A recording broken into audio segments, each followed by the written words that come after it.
Hello, this is Andrew with Bike, and this is a Lezyne gravel floor drive. It is supposed to be a gravel floor pump. It's pretty neat in that it has a digital readout for pressure, but the real thing that Lezyne markets this as is its ability to mount gravel tires without an air compressor, one of those fancy floor pumps that we charge a canister and blow the tire on. The purpose of this review is to figure out whether or not those claims are actually true. Now there's a couple modes that this thing operates in. We're just going to quickly walk through that. The first mode is as a normal floor pump. This thing, the chuck here, it screws onto the valve core in the bike. I haven't had any issues with it ripping the core out, which is one of the things I really don't like about that kind of approach to using a floor valve attachment, a screw-on valve attachment. But I haven't had the issue, so all is good on that front. It has a valve core remover tool in the back, but it's kind of fidgety to use because of all the hose and things. There's a pressure release valve here, which you want to use, which helps with the not tearing the core out when you pull it out. And then the way that this works is that when you want to mount a tire, you remove the core, the valve core, and then you flip this chuck around so that the wider option is presented, and then you can screw it, tighten it onto the valve without the core. All right, I have 3 tires to test here. We have a 45C WTB Riddler. This is on a giant gravel wheel that came with the Revolt. Then I have a Pan Racer 38C mud tire, and that's on one of the Far Sports rims.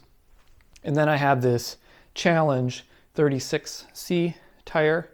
So before moving on, I should know that this tire is extremely tight, this Challenge tire. It is the most difficulty that I've ever had putting a tire on a rim. So this may thumb the scale a little bit, but I think it's actually a good test because we can see how it works with all these different rims and then volumes. So again, 45C, 38C, 36C. So before screwing this thing on, we're going to take rag and water, and we're just going to put some water around the tire just to make sure that it's properly lubricated, just like you would if you're mounting with like an air compressor or one of those canister things. As I mentioned before, this kind of just screws on here nice and tight. So yeah, you can see it jumping a little bit there. So there's definitely like air getting in, but without some special machinations, that's not going to happen. Let's move on to the 38C. Okay, again, I'm just going to put some water around the rim here. All right.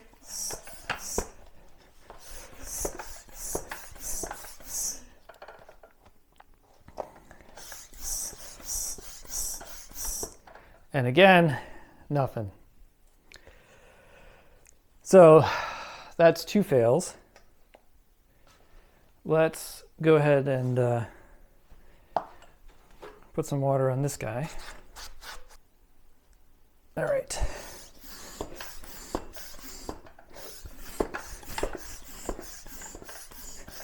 Okay, this one's going. I mean, it's definitely mounting, but I think I probably need to pump it a lot faster. Let me just...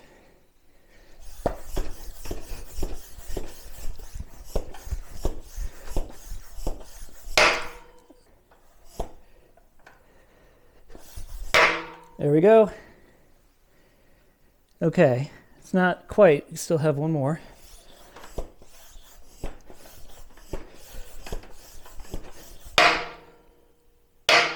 There we go. So,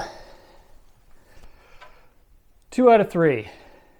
And what it took to get the third one was the most frustrating and tightest tire that I've ever played with.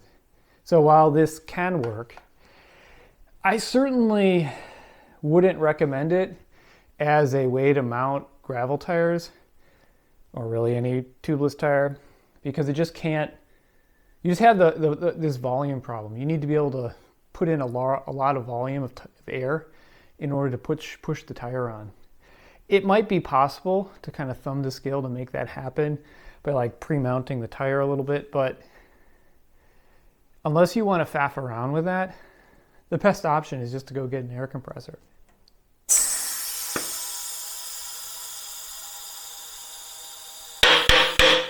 Yeah, so that goes right on.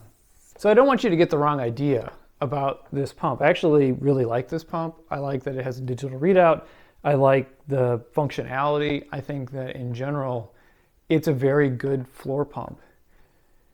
The thing where it falls down is in some of these marketing claims where Lezyne claims that you can use it to mount tires, which, you know, as we've seen, really isn't true, except in like extreme cases.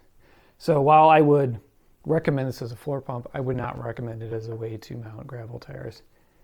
Anyway, I hope you found that useful. If you did, go ahead and like the video and subscribe to the channel. If you have any questions or comments, leave them below and I will get to them as soon as I can. Thanks.